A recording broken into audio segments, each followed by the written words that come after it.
The Adventure of the Three Garridebs. It may have been a comedy, or it may have been a tragedy. It cost one man his reason, it cost me a bloodletting, and it cost yet another man the penalties of the law. Yet there was certainly an element of comedy. Well, you shall judge for yourselves. I remember the date very well, for it was in the same month that Holmes refused a knighthood for services which may perhaps some day be described. I only refer to the matter in passing, for in my position of partner and confidant, I am obliged to be particularly careful to avoid any indiscretion. I repeat, however, that this enables me to fix the date, which was the latter end of June 1902, shortly after the conclusion of the South African War. Holmes had spent several days in bed, as was his habit from time to time, but he emerged that morning with a long, foolscap document in his hand and a twinkle of amusement in his austere grey eyes. "There is a chance for you to make some money, friend Watson," said he. "Have you ever heard the name of Garrideb?" I admitted that I had not. "Well, if you can lay your hand upon a Garrideb, there's money in it." "Why?" "Ah, that's a long story. Rather a whimsical one, too. I don't think in all our explorations of human complexities we have ever come upon anything more singular. The fellow will be here presently for cross-examination, so I won't open the matter up till he comes. But meanwhile, that's the name we want." The telephone directory lay on the table beside me, and I turned over the pages in a rather hopeless quest. But to my amazement, there was this strange name in its due place. I gave a cry of triumph. "Here you are, Holmes. Here it is." Holmes took the book from my hand. "Garrideb N," he read. 136. Little Ryder Street, W. "Sorry to disappoint you, my dear Watson, but this is the man himself. That is the address upon his letter. We want another to match him." Mrs. Hudson had come in with a card upon a tray. I took it up and glanced at it. "Why, here it is," I cried in amazement. "This is a different initial. John Garrideb, Counselor at Law, Morville, Kansas, USA. Holmes smiled as he looked at the card. "I'm afraid you must make yet another effort, Watson," said he. "This gentleman is also in the plot already, though I certainly did not expect to see him this morning. However, he is in a position to tell us a good deal which I want to know." A moment later, he was in the room. Mr. John Garrideb, Counselor at Law, was a short, powerful man with the round, fresh, clean-shaven face characteristic of so many American men of affairs. The general effect was chubby and rather childlike, so that one received the impression of quite a young man with a broad-set smile upon his face. His eyes, however, were arresting. Seldom in any human head have I seen a pair which bespoke a more intense inward life, so bright were they, so alert, so responsive to every change of thought. His accent was American, but was not accompanied by any eccentricity of speech. "Mr. Holmes?" he asked, glancing from one to the other. "Ah, yes. Your pictures are not unlike you, sir, if I may say so. I believe you have had a letter from my namesake, Mr. Nathan Garrideb, have you not?"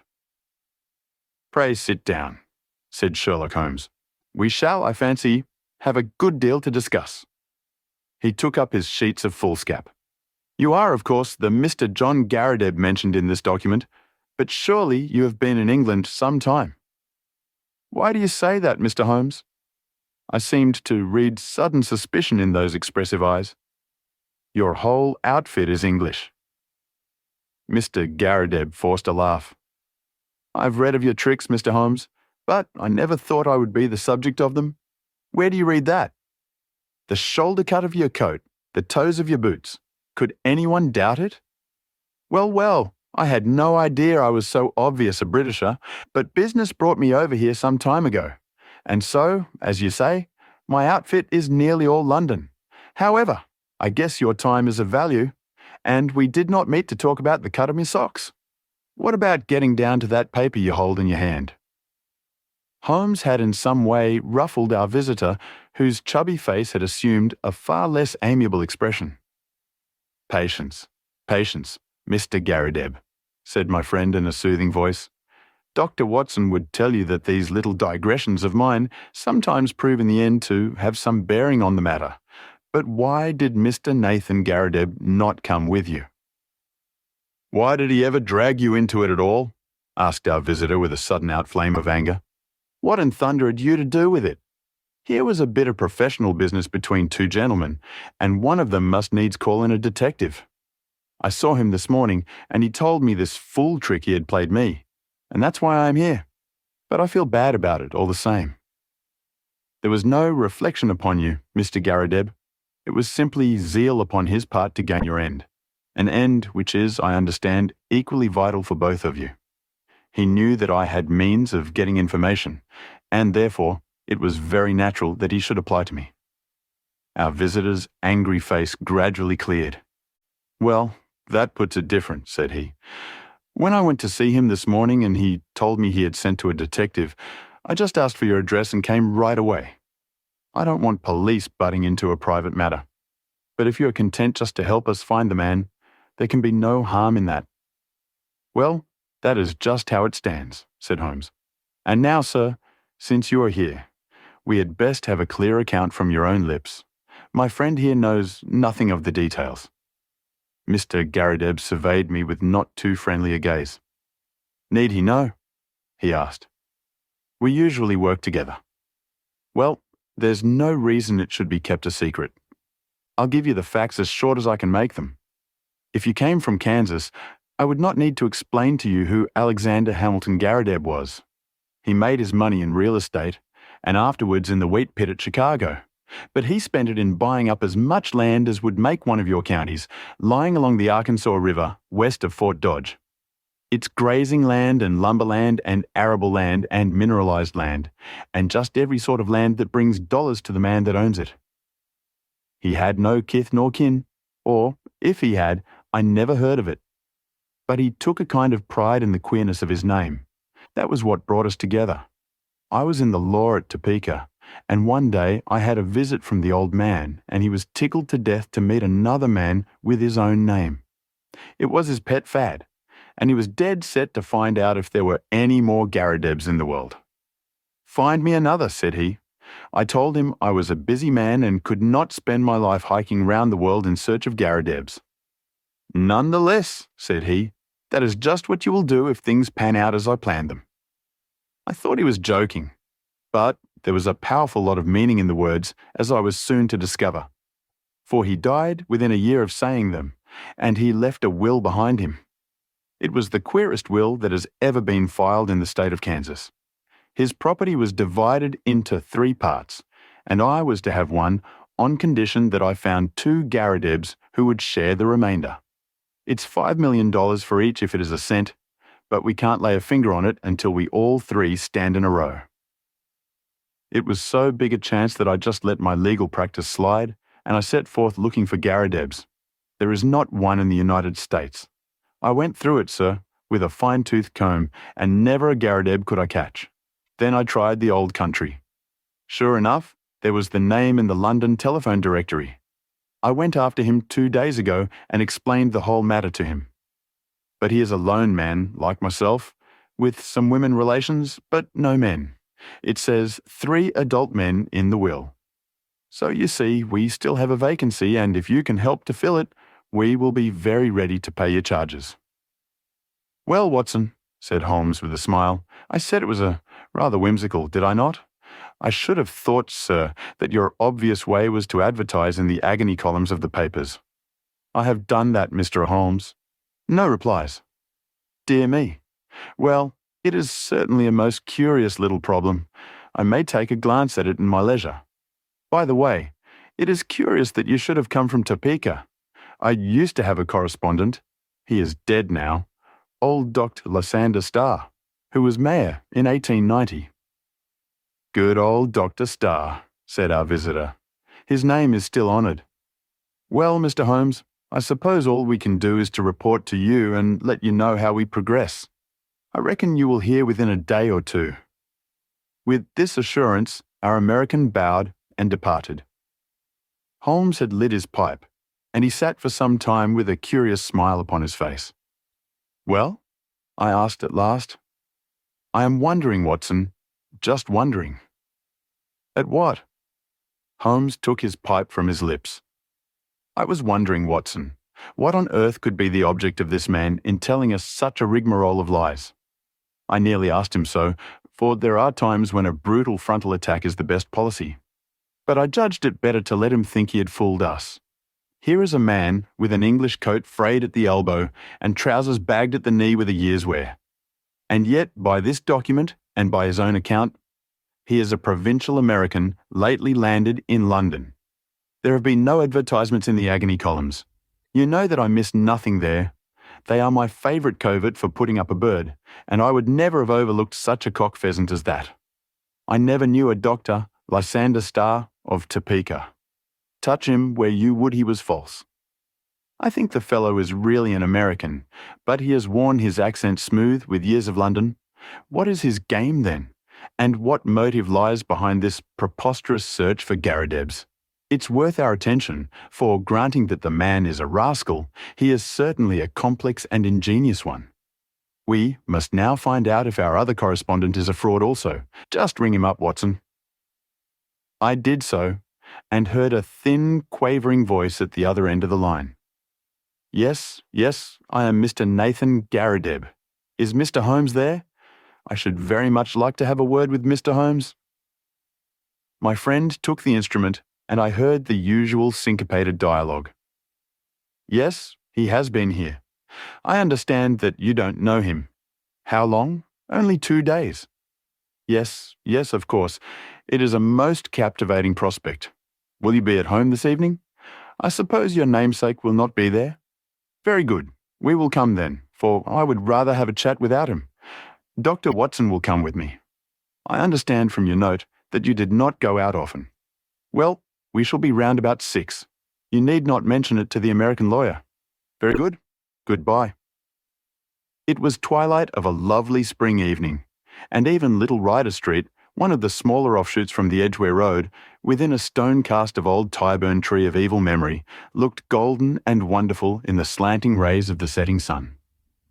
The particular house to which we were directed was a large, old-fashioned, early Georgian edifice, with a flat brick face broken only by 2 deep bay windows on the ground floor.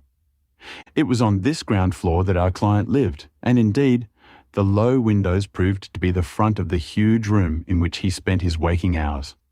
Holmes pointed as we passed to the small brass plate which bore the curious name. "Up some years, Watson," he remarked, indicating its discoloured surface. "It's his real name anyhow, and that is something to note." The house had a common stair, and there were a number of names painted in the hall, some indicating offices and some private chambers. It was not a collection of residential flats, but rather the abode of bohemian bachelors. Our client opened the door for us himself and apologised by saying that the woman in charge left at 4 o'clock. Mr. Nathan Garrideb proved to be a very tall, loose-jointed, round-backed person, gaunt and bald, some 60-odd years of age. He had a cadaverous face, with the dull, dead skin of a man to whom exercise was unknown.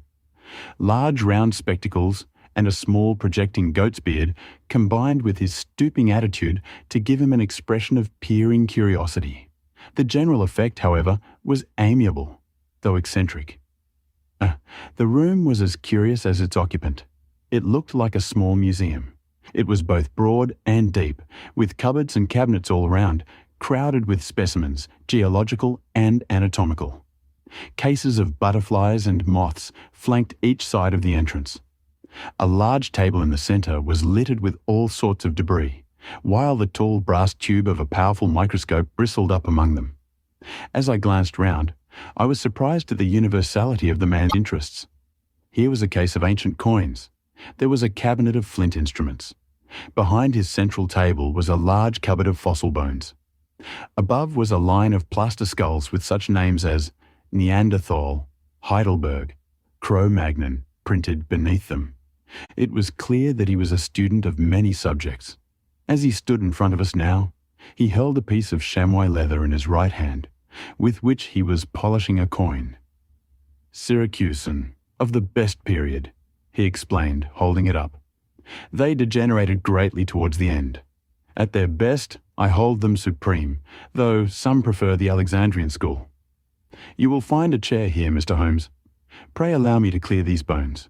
And you, sir, yes, Dr. Watson, if you would have the goodness to put the Japanese vase to one side.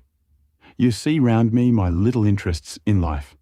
My doctor lectures me about never going out, but why should I go out when I have so much to hold me here? I can assure you that the adequate cataloguing of one of those cabinets would take me 3 good months. Holmes looked round him with curiosity. But do you tell me that you never go out? He said. Now and again, I drive down to Sotheby's or Christie's. Otherwise, I very seldom leave my room. I'm not too strong, and my researches are very absorbing. But you can imagine, Mr. Holmes, what a terrific shock. Pleasant, but terrific it was, for me when I heard of this unparalleled good fortune. It only needs one more Garrideb to complete the matter, and surely we can find one. I had a brother, but he is dead, and female relatives are disqualified. But there must surely be others in the world. I had heard that you handled strange cases, and that was why I sent to you.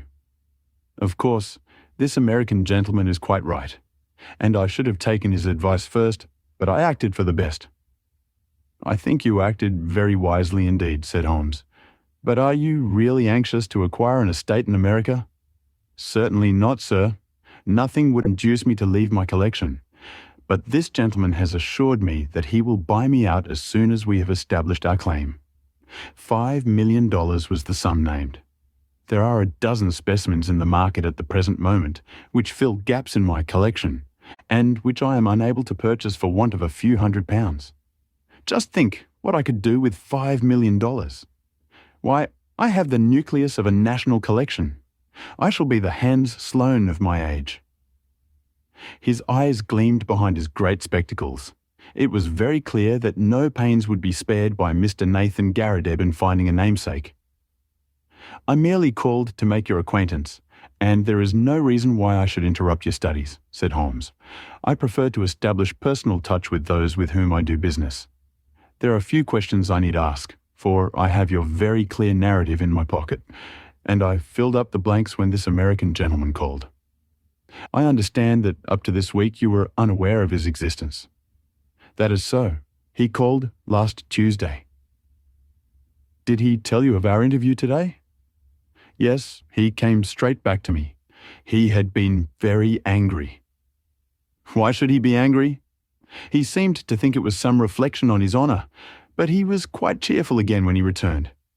Did he suggest any course of action? No, sir, he did not. Has he had or asked for any money from you? No, sir, never. You see no possible object he has in view? None except what he states. Did you tell him of our telephone appointment? Yes, sir, I did.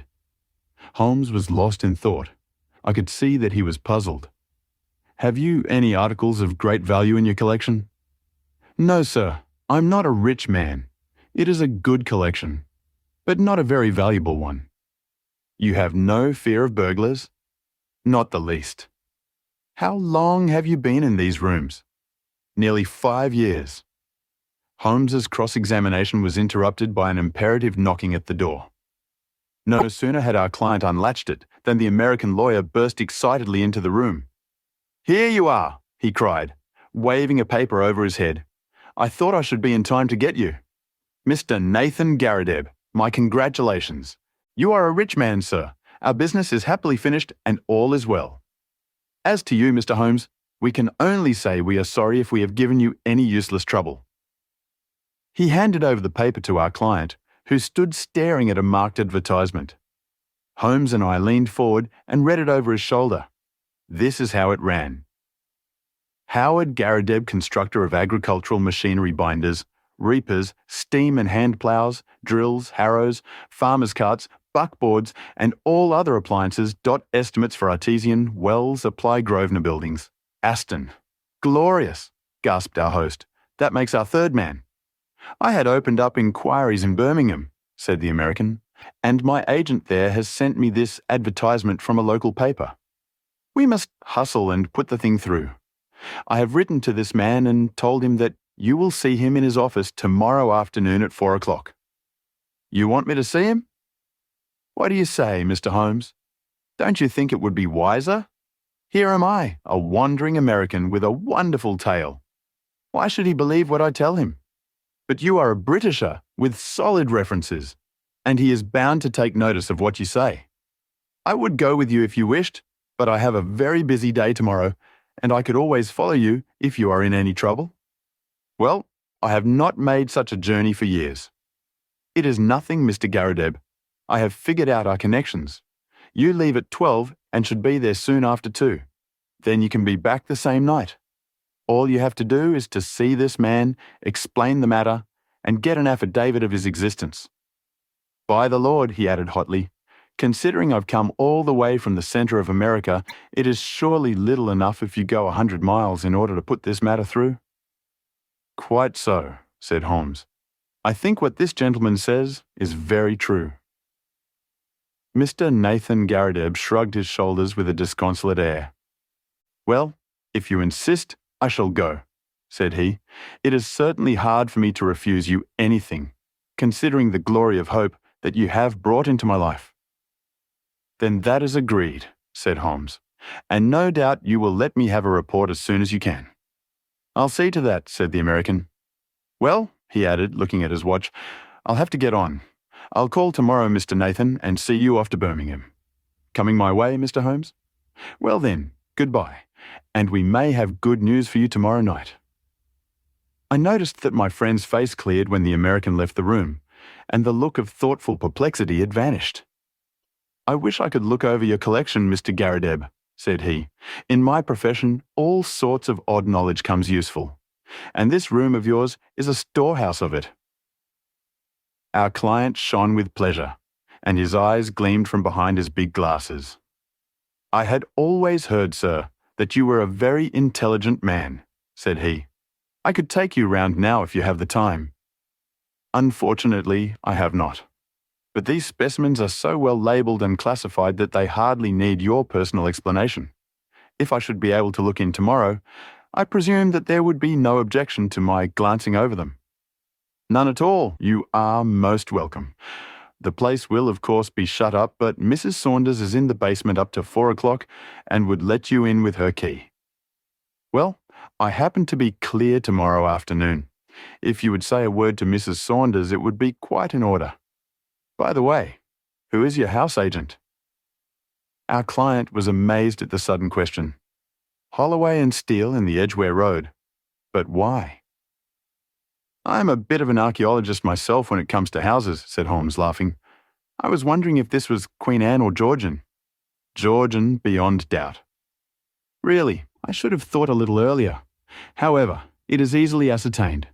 Well, goodbye, Mr. Garrideb, and may you have every success in your Birmingham journey. The house agent's was close by, but we found that it was closed for the day, so we made our way back to Baker Street. It was not till after dinner that Holmes reverted to the subject. Our little problem draws to a close, said he. No doubt you've outlined the solution in your own mind. I can make neither head nor tail of it. The head is surely clear enough, and the tail we should see tomorrow. Did you notice nothing curious about that advertisement? I saw that the word plough was misspelt. Oh, you did notice that, did you? Come, Watson, you improve all the time. Yes, it was bad English, but good American. The printer had set it up as received. Then the buckboards. That is American also, and artesian wells are commoner with them than with us. It was a typical American advertisement, but purporting to be from an English firm. What do you make of that? I can only suppose that this American lawyer put it in himself. What his object was, I fail to understand. Well, there are alternative explanations. Anyhow, he wanted to get this good old fossil up to Birmingham. That is very clear. I might have told him that he was clearly going on a wild goose chase, but, on second thoughts, it seemed better to clear the stage by letting him go. Tomorrow, Watson, well, tomorrow will speak for itself. Holmes was up and out early. When he returned at lunchtime, I noticed that his face was very grave. This is a more serious matter than I had expected, Watson, said he. It is fair to tell you so. Though I know it will only be an additional reason to you for running your head into danger.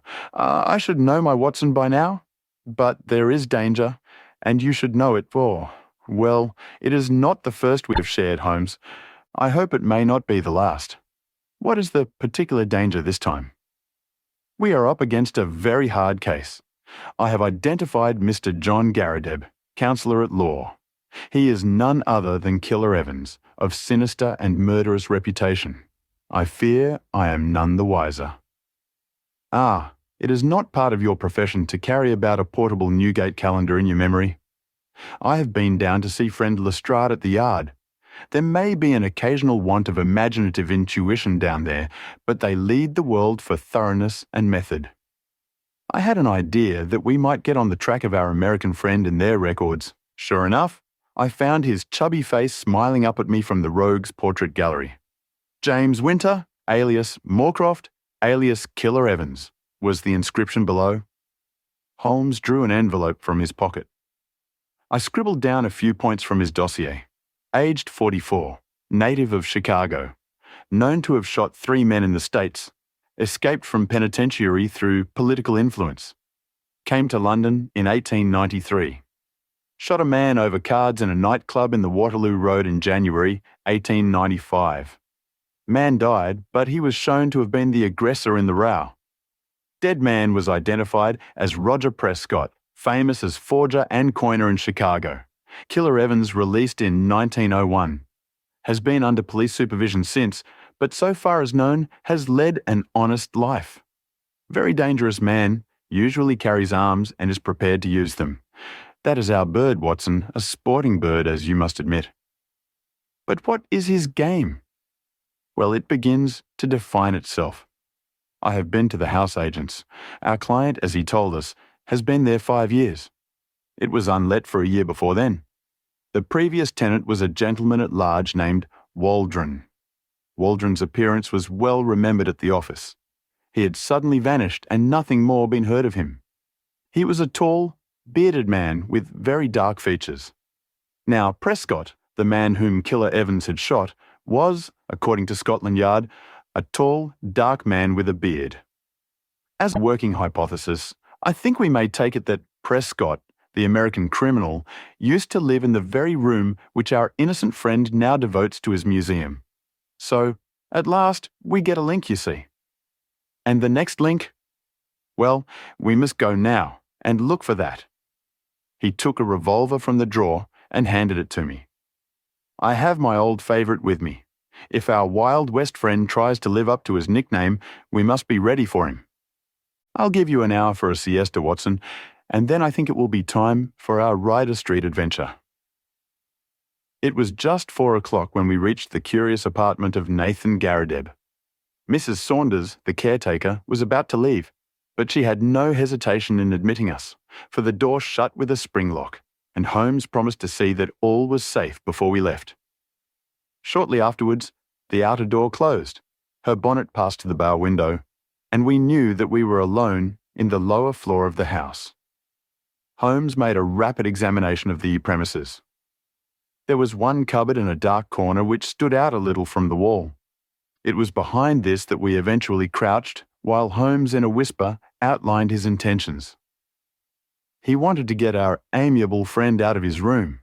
That is very clear, and as the collector never went out, it took some planning to do it. The whole of this Garrideb invention was apparently for no other end. I must say, Watson, that there is a certain devilish ingenuity about it, even if the queer name of the tenant did give him an opening which he could hardly have expected. He wove his plot with remarkable cunning. But what did he want?